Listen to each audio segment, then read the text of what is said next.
నమస్కారం ఘంటారావానికి స్వాగతం. ముందుగా ప్రధాన అంశాలు. ఢిల్లీలో ఉద్రిక్తంగా కిసాన్ గణతంత్ర పరేడ్. నగరంలోకి దూసుకొస్తున్న రైతుల ట్రాక్టర్లు.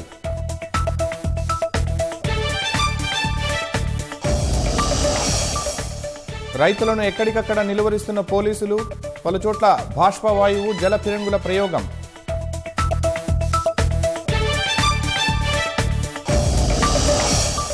దేశవ్యాప్తంగా 72వ గణతంత్ర వేడుకలు. రాజ్పథ్ వద్ద జెండా ఆవిష్కరించిన రాష్ట్రపతి.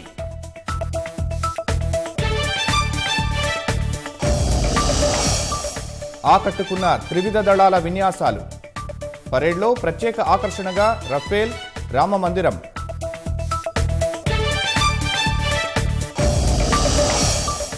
ఢిల్లీలో అమర జవాన్లకు ప్రధాని మోదీ నివాళులు. జాతీయ యుద్ధ స్మారకం వద్ద శ్రద్ధాంజలి.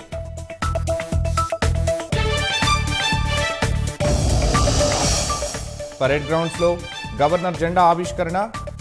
దేశానికి అన్నపూర్ణగా తెలంగాణ అవతరించిందని వ్యాఖ్య.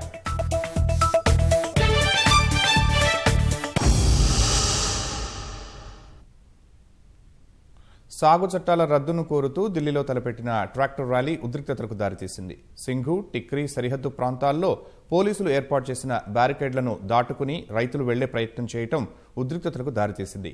ఢిల్లీ వైపు దూసుకు వెళుతున్న రైతులను అడ్డుకునేందుకు పోలీసులు టియర్ గ్యాస్లను ప్రయోగించారు. అటు ఘాజీపూర్లో పోలీసులు కర్షకులకు మధ్య తోపులాట చోటు చేసుకుంది.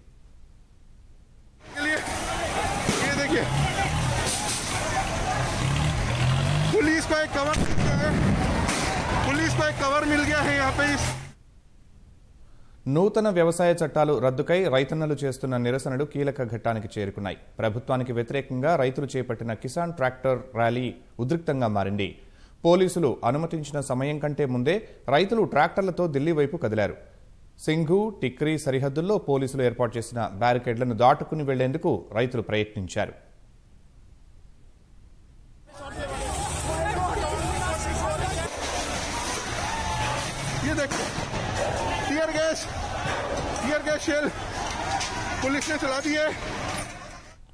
ఢిల్లీలోని ముబారక్ చౌక్ వద్ద పోలీసులకు కర్షకులకు మధ్య తీవ్ర ఉద్రిక్తతలు నెలకొన్నాయి.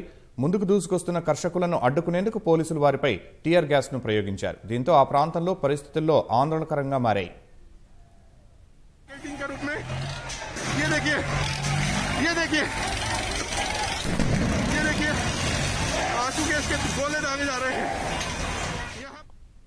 ఢిల్లీ సంజయ్ గాంధీ నగర్లో రైతులను అడ్డుకునేందుకు తెచ్చిన వాటర్ కెనాన్ వాహనాన్ని కర్షకులు అడ్డుకున్నారు. వాహనంపైకి ఎక్కి కర్రలతో దాడి చేశారు. శాంతియుత ర్యాలీ కాస్త ఉద్రిక్తతలకు దారితీయడంతో పోలీసులు అప్రమత్తమయ్యారు. పోలీసులు రైతులకు సహకరిస్తున్నారని, తమకి కూడా కర్షకులు సహకరించాలని పోలీస్ జాయింట్ కమిషనర్ రైతన్నలకు సూచించారు.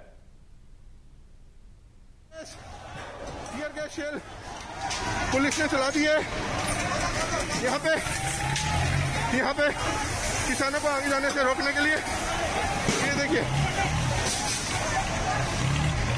पुलिस को एक कवर. టిక్రీ సరిహద్దు వద్దకి భారీగా రైతులు చేరుకున్నారు. పెద్ద ఎత్తున ట్రాక్టర్లతో ర్యాలీగా ముందుకు సాగుతున్నారు. సాగు చట్టాలను రద్దు చేయాలని డిమాండ్ చేస్తూ కేంద్రానికి వ్యతిరేకంగా పెద్ద ఎత్తున నినాదాలు చేస్తున్నారు.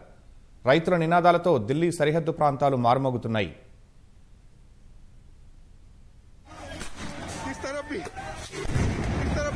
छोड़ दिए गए हैं.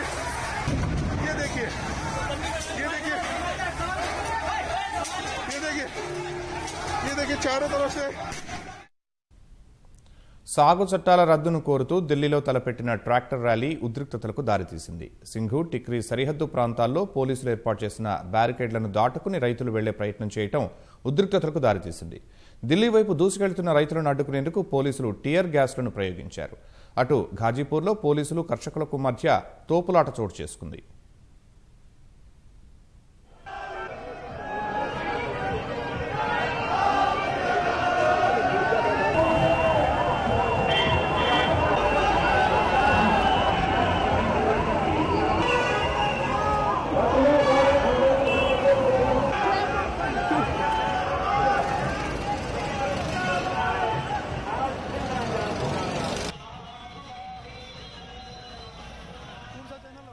నూతన వ్యవసాయ చట్టాల రద్దుకై రైతన్నలు చేస్తున్న నిరసనలు కీలక ఘట్టానికి చేరుకున్నాయి. ప్రభుత్వానికి వ్యతిరేకంగా రైతులు చేపట్టిన కిసాన్ ట్రాక్టర్ ర్యాలీ ఉద్రిక్తంగా మారింది. పోలీసులు అనుమతించిన సమయం కంటే ముందే రైతులు ట్రాక్టర్లతో ఢిల్లీ వైపు కదిలారు. సింఘు, టిక్రీ సరిహద్దుల్లో పోలీసులు ఏర్పాటు చేసిన బ్యారికేడ్లను దాటుకుని వెళ్లేందుకు రైతులు ప్రయత్నించారు.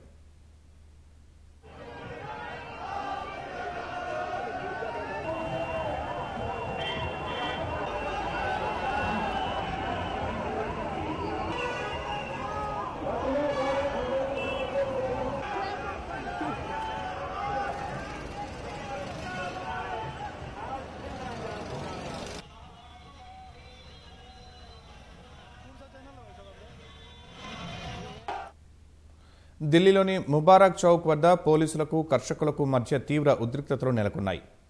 ముందుకు దూసుకొస్తున్న కర్షకులను అడ్డుకునేందుకు పోలీసులు వారిపై టియర్ గ్యాస్ను ప్రయోగించారు. దీంతో ఆ ప్రాంతంలో పరిస్థితి ఆందోళనకరంగా మారింది.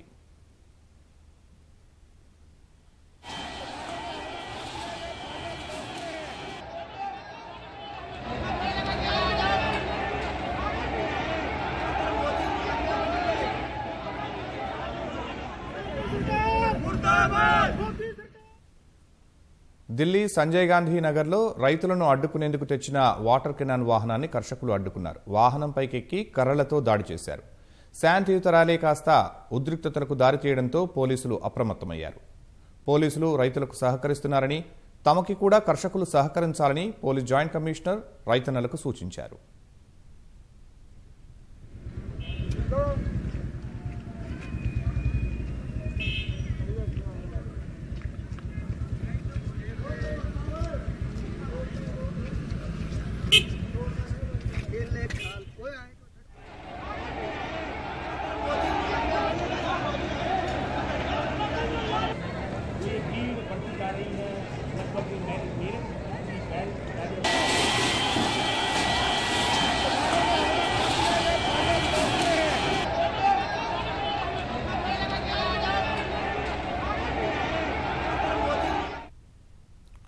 టిక్రీ సరిహద్దు వద్దకి భారీగా రైతులు చేరుకున్నారు. పెద్ద ఎత్తున ట్రాక్టర్లతో ర్యాలీగా ముందుకు సాగుతున్నారు. సాగు చట్టాలను రద్దు చేయాలని డిమాండ్ చేస్తూ కేంద్రానికి వ్యతిరేకంగా పెద్ద ఎత్తున నినాదాలు చేస్తున్నారు. రైతుల నినాదాలతో ఢిల్లీ సరిహద్దు ప్రాంతాలు మారుమోగుతున్నాయి.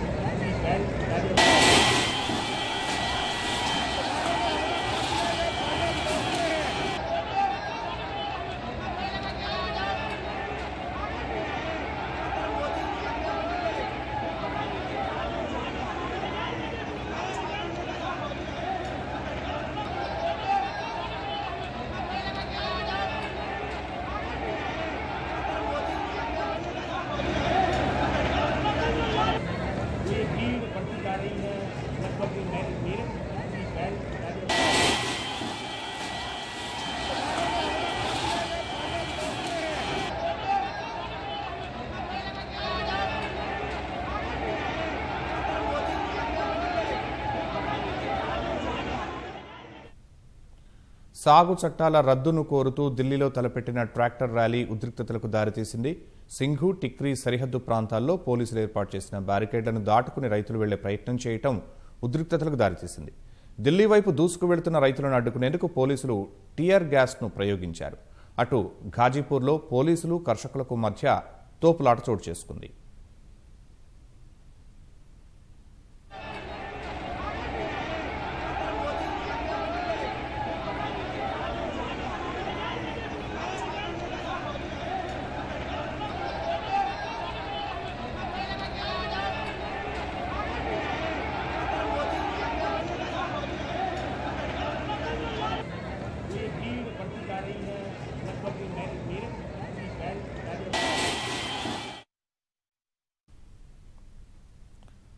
ఢిల్లీలో ప్రస్తుత పరిస్థితిని మా ప్రతినిధి విద్యాసాగర్ ప్రత్యక్ష ప్రసారం ద్వారా అందిస్తారు. చేపట్టినటువంటి గణతంత్ర పరేడ్ ఇప్పుడు మధ్యాహ్నం 12 గంటల తర్వాత కొంత ప్రశాంతతకు దారితీసని చెప్పాలి. ఇప్పటి వరకు కూడా అనుకున్న సమయానికంటే ముందుగానే రైతులు ట్రాక్టర్లతో పరేడ్ చేపట్టడంతో టిక్రీ, గాజీపూర్ నుంచి బయలుదేరినటువంటి పరేడ్లో ఉద్రిక్త పరిస్థితులు నెలకొన్నాయి. రైతులను పోలీసులు అడ్డుకోవడంతో పాటు ఏదైతే పోలీసులు అడ్డుపెట్టినటువంటి బారికేడ్ ఉంటాయో వాటిని తోసుకుంటూ కూడా రైతులు ఢిల్లీలో ప్రవేశించేందుకు ప్రయత్నాలు చేశారు. ప్రస్తుతం మనం గాజీపూర్ నుంచి అక్షర్ధామ్ ఉన్నటువంటి మీరట్ ఎక్స్ప్రెస్ హైవేపై ఉన్నాము. ఇక్కడ రైతుల ఆందోళనతో కొంత ఉద్రిక్త పరిస్థితి నెలకొనడంతో పాటు పలు వాహనాల అద్దాలు కూడా ధ్వంసమయ్యాయి. పెద్ద ఎత్తున కంటైనర్లు అడ్డుగా పెట్టినటువంటి కంటైనర్లను కూడా తొలగించుకొని రైతులు ముందుకు వెళ్ళినటువంటి పరిస్థితి ఉంది. ఇప్పుడు మధ్యాహ్నం 12 గంటల సమయం దాటి ఉండడంతో పోలీసులు రైతులను ఎలో చేశారు. కూడా నిర్దేశించిన మార్గాల్లో ర్యాలీగా వెళ్లాలంటూ కూడా సూచిస్తూ ఉన్నారు. అనుకున్న సమయానికంటే ఉదయం 8-9 గంటల నుంచే రైతులు ఢిల్లీలోకి ప్రవేశించేందుకు ప్రయత్నిస్తుండటంతో ఈ యొక్క ఉద్రిక్త పరిస్థితులు నెలకొన్నాయని చెప్పాలి. ఎందుకంటే రాజ్పథ్లో అధికారిక గణతంత్ర దినోత్సవ వేడుకలు అనేవి మధ్యాహ్నం 12 గంటల వరకు కూడా జరుగుతాయి. ఆ పరేడుకు ఇది ఎటువంటి ఆటంకం కలిగించకుండా ఉండేందుకు పోలీసులు రహదారులపై పెద్ద ఎత్తున బారికేడ్లు కంటైనర్లను అడ్డుగా పెట్టి రైతులను మధ్యాహ్నం 12 గంటల తర్వాతే అనుమతిస్తామంటూ స్పష్టం చేశారు. కానీ రైతులు మాత్రము 12 గంటల కంటే ముందుగానే వారు బయలుదేరడంతో పోలీసులను వారు అడ్డుకోవడం జరిగింది. ప్రస్తుతం 12 గంటలు దాటడంతో ఈ యొక్క ఢిల్లీ మీరట్ ఎక్స్ప్రెస్ హైవేపై రైతుల ట్రాక్టర్ ర్యాలీ కొనసాగుతూ ఉంది. వీరంతా కూడా పోలీసులు నిర్దేశించిన మార్గంలో వెళ్ళి తిరిగి మళ్ళీ గాజీపూర్కు చేరుకుంటారు. అదేవిధంగా సింగు నుంచి బయలుదేరినటువంటి రైతులంతా కూడా సంజయ్ నగర్ అట్లా కుల్సా టోల్ ప్లాజా వారి మీదుగా మరి ఔటర్ రింగ్ రోడ్డుకు చేరుకుంటారు. టిక్రీ నుంచి బయలుదేరినటువంటి రైతుల ర్యాలీ కూడా ఔటర్ రింగ్ రోడ్డుకు చేరుకునే మార్గంలోనే ఉంది. ఇప్పటి వరకు రైతు సంఘాల నుంచి మనకు వస్తున్నటువంటి సమాచారం ప్రకారం కేవలం 3 మార్గాల్లో ఏదైతే పోలీసులు నిర్దేశించినటువంటి మార్గం ఉందో ఆ మార్గంలోనే పరేడ్ కొనసాగుతుంది. ఒకే ఒక్క ర్యాలీ మాత్రము కొంత ప్రీ డిసైడెడ్ కంటే ముందుగా వేరే మార్గంలో వెళ్తూ ఉంది. అది కూడా ఔటర్ రింగ్ రోడ్డు వైపే వస్తుందంటూ కూడా వారంతా స్పష్టం చేస్తున్నారు. అయితే పోలీసులు రైతుల ట్రాక్టర్లను అడ్డుకోవడాన్ని కూడా వారు ఖండిస్తూ ఉన్నారు. శాంతియుతంగా తమకు నిర్దేశించిన మార్గాల్లో వెళ్లేందుకే ప్రయత్నాలు చేస్తూ ఉన్నామంటూ కూడా రైతు సంఘాల నేతలు స్పష్టం చేస్తూ ఉన్నారు. కేంద్ర ప్రభుత్వానికి వ్యతిరేకంగా నినాదాలు చేస్తూ జాతీయ పతాకాలతో జై జవాన్ జై కిసాన్ నినాదాలతో కొత్త సాగు చట్టాలను రద్దు చేయాలంటూ కూడా అన్నదాతలంతా కూడా తమ నినాదాలను కొనసాగిస్తూ ఉన్నారు. కేంద్ర ప్రభుత్వం దిగివచ్చి కొత్త సాగు చట్టాలను రద్దు చేసే వరకు కూడా ఇదే స్థాయిలో ఉధృతంగా పోరును కొనసాగిస్తాము. కేంద్ర ప్రభుత్వ వైఖరిని నిరసిస్తూ దేశవ్యాప్తంగా కూడా ఆందోళనలు కొనసాగుతున్నాయంటూ కూడా వారు చెబుతున్నారు. సింగు నుంచి బయలుదేరినటువంటి ట్రాక్టర్ ర్యాలీలో 500 మంది మహిళలు కూడా ఈ యొక్క ర్యాలీలో పాల్గొన్నారు. స్వయంగా ట్రాక్టర్లను నడుపుతూ అన్నదాతలకు మద్దతుగా పెద్ద ఎత్తున దేశవ్యాప్తంగా కూడా తమకు మద్దతు లభిస్తూ ఉంది. కేంద్ర ప్రభుత్వం ఇకనైనా ఈ పరేడ్ను చూసైనా సరే దిగి వచ్చి సాగు చట్టాలను రద్దు చేసి కర్షకులకు ఉపయోగపడేటువంటి ఒక కొత్త చట్టాన్ని తీసుకురావాలంటూ కూడా అన్నదాతలు నినదిస్తూ ఉన్నారు. కేంద్ర ప్రభుత్వ వైఖరికి వ్యతిరేకంగానే తాము ఈ పోరాటాన్ని చేయాల్సి వస్తుంది. గణతంత్ర పరేడ్ రోజు దేశానికి అన్నం పెట్టేటువంటి రైతన్న వాణిని వినిపించేందుకే ఈ యొక్క కిసాన్ పరేడ్ కూడా చేపట్టామంటూ వీరంతా స్పష్టం చేస్తూ ఉన్నారు. ప్రస్తుతం మధ్యాహ్నం 12 గంటలు దాటడంతో కొంత ప్రశాంత వాతావరణానికి దిశగా ర్యాలీ అనేది కొనసాగుతుందంటూ కూడా చెప్పుకోవాలి. ఈ ట్రాక్టర్ పరేడ్ ఎప్పటి వరకు కొనసాగనుంది? మధ్యాహ్నం 12 గంటల నుంచి సాయంత్రం 5 గంటల వరకు కూడా రైతులకు పోలీసులు అనుమతిచ్చారు. ఈ సమయంలోనే ఈ యొక్క కిసాన్ పరేడ్ అనేది కొనసాగాలి. అయితే రైతులు అనుకున్న సమయానికంటే ముందుగానే ట్రాక్టర్ ర్యాలీని ప్రారంభించడంతో వీరు ఈ ట్రాక్టర్ ర్యాలీని ముగించేందుకు కేవలం సాయంత్రం 5 గంటల వరకు మాత్రమే సమయం ఉంది. సాయంత్రం 5 గంటల లోపు సింగు నుంచి 62 కిలోమీటర్లు, టిక్రీ నుంచి 62 కిలోమీటర్లు, గాజీపూర్ నుంచి 68 కిలోమీటర్లు, ఈ 60 కిలోమీటర్ల డిస్టెన్స్ ఏదైతే ఉందో సరాసరిన దీన్ని సాయంత్రం 5 గంటల లోపు రైతుల ట్రాక్టర్ ర్యాలీ అనేది పూర్తి కావాల్సి ఉంటుంది. సాయంత్రం 5 గంటల తర్వాత ఎటువంటి ట్రాక్టర్లు కానీ ఎటువంటి రైతు సంఘాల వాహనాలకు కానీ ఢిల్లీలోకి ప్రవేశం లేదు. అది కూడా పూర్తి స్థాయిలో రైతులు సహకరించి వారంతా కూడా తమ ట్రాక్టర్లతో శాంతియుతంగా ఈ నిరసనని ముగించాలంటూ కూడా పోలీసులు కోరుతున్నారు. అదే స్థాయిలో తమ ఆందోళన ప్రశాంతంగా కొనసాగిస్తామంటూ కూడా రైతు సంఘాల నేతలు స్పష్టం చేస్తూ ఉన్నారు. ధన్యవాదాలు విద్యాసాగర్. భారత 72వ గణతంత్ర వేడుకలు దేశ సైనిక శక్తిని మరోసారి ప్రపంచానికి చాటాయి. దేశ రాజధాని ఢిల్లీలోని రాజ్పథ్లో నిర్వహించిన వేడుకలు భారతీయ సాంస్కృతిక చారిత్రక వైభవాన్ని చాటి చెప్పాయి. కట్టుదిట్టమైన భద్రతా ఏర్పాట్ల మధ్య రాష్ట్రపతి రామ్నాథ్ కోవింద్ జాతీయ పతాకాన్ని ఆవిష్కరించగా అనంతరం నిర్వహించిన పరేడ్ అబ్బురపరిచింది. పరేడ్లో అయోధ్య రామమందిర శకటం, తొలిసారిగా పాల్గొన్న రఫేల్ యుద్ధ విమానాలు ప్రత్యేక ఆకర్షణగా నిలిచాయి. కోవిడ్ నిబంధనలు పాటిస్తూ నిర్వహించిన వేడుకల్లో దాదాపు 25,000 మంది ఆహుతులు పాల్గొన్నారు.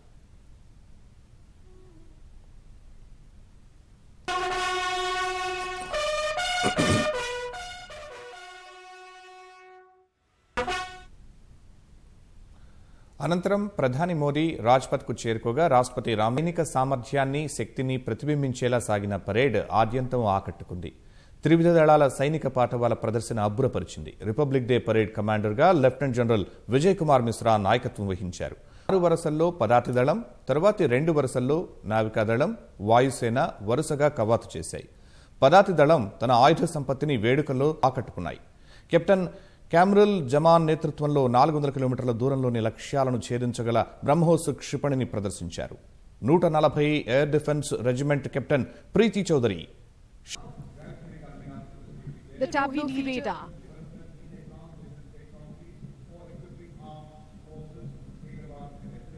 Aircraft in MiG-4. Flanking him on 2 MiG-29 aircrafts, pilot 223 Squadron and his flight commander, wing commander Ankur Hakim. Captain Gio Jose Ovilil or Group Captain. గణతంత్ర దినోత్సవ పరేడ్లో స్వర్ణిం విజయ్ వర్ష్ థీమ్తో నావిక్ కమాండోస్ చేసిన కవాతు ప్రత్యేక ఆకర్షణగా నిలవగా ఎన్సీసీ గర్ల్స్ మార్చింగ్ నారీ శక్తిని చాటి చెప్పింది.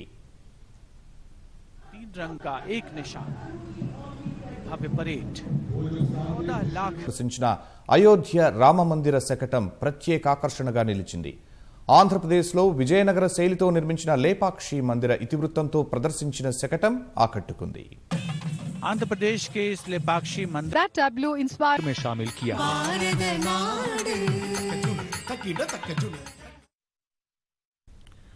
ప్రపంచంలోనే అతిపెద్ద ప్రజాస్వామ్య వ్యవస్థ అయిన భారతదేశం జరుపుకుంటున్న గణతంత్ర వేడుకలకు అతిథిగా హాజరయ్యే అవకాశం చేజారినందుకు బ్రిటన్ ప్రధాని బోరిస్ జాన్సన్ విచారం వ్యక్తం చేశారు. అయితే త్వరలో భారత్కు వచ్చేందుకు ఆసక్తిగా ఉన్నట్లు వెల్లడించారు. ఈ సందర్భంగా యావత్ భారత ప్రజానీకానికి ఆయన 72వ గణతంత్ర దినోత్సవ శుభాకాంక్షలు తెలిపారు.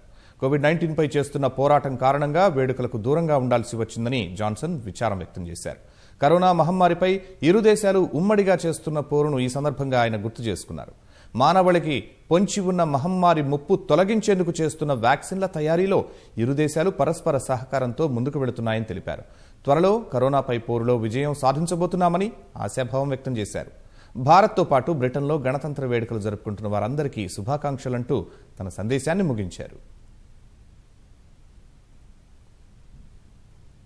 దేశంలో కనీవిని ఎరుగని వినూత్న పథకాలను ప్రజోపయోగ కార్యక్రమాలతో రాష్ట్రం అగ్రగామిగా నిలిచిందని గవర్నర్ తమిళిసై సౌందరరాజన్ తెలిపారు. హైదరాబాద్ పబ్లిక్ గార్డెన్లో గణతంత్ర వేడుకల్లో జాతీయ పతాకం ఆవిష్కరించారు. గణతంత్ర వేడుకల్లో CM The vaccination for COVID-19 on priority has been started and is being administered on priority basis.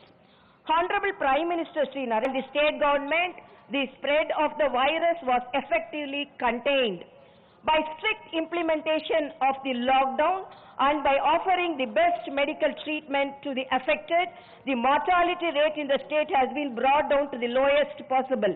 From the bottom of my heart, I salute all the frontline warriors like medical and health department staff, police personnel, sanitary workers, journalists and other employees and volunteers who stood in the forefront in fight against COVID pandemic. Corona సంక్షోభ నివారణలో రాష్ట్ర ఉన్నత న్యాయస్థానం ముందు వరుసలో నిలిచిందని high court ప్రధాన న్యాయమూర్తి జస్టిస్ హిమా కోహ్లీ తెలిపారు. హైకోర్టు ప్రాంగణంలో జరిగిన గణతంత్ర వేడుకల్లో జస్టిస్ హిమా కోహ్లీ జాతీయ జెండా ఆవిష్కరించారు. 2020 ఊహించని సవాళ్లను విసిరిందన్న ఆమె కరోనా పరిస్థితుల్లో ప్రభుత్వ విభాగాలన్నీ స్పందించాయని చెప్పారు. హైకోర్టు సైతం కీలక పాత్ర పోషించిందని, ఆన్లైన్లో విజయవంతంగా కేసుల విచారణ చేపట్టినట్లు వివరించారు. కొన్ని రోజుల్లో దేశంలో పరిస్థితులు పూర్వస్థితికి వస్తాయని జస్టిస్ హిమా కోహ్లీ ఆశాభావం వ్యక్తం చేశారు. The year 2020 has been a witness to unprecedented calamities worldwide. The year has thrown up new and unexpected challenges at us. The COVID-19 pandemic has touched upon the lives of every human being during this testing time. We have all learned to conduct court and participate in proceedings through video conferencing. The judiciary has taken the lockdown as an opportunity to update by adapting to virtual hearings. Without stepping out from the safety of their homes, all the stakeholders and lawyers have been able to log into court hearings and participate in the proceedings. But for the positive response from the members of the bar, this could not have been possible.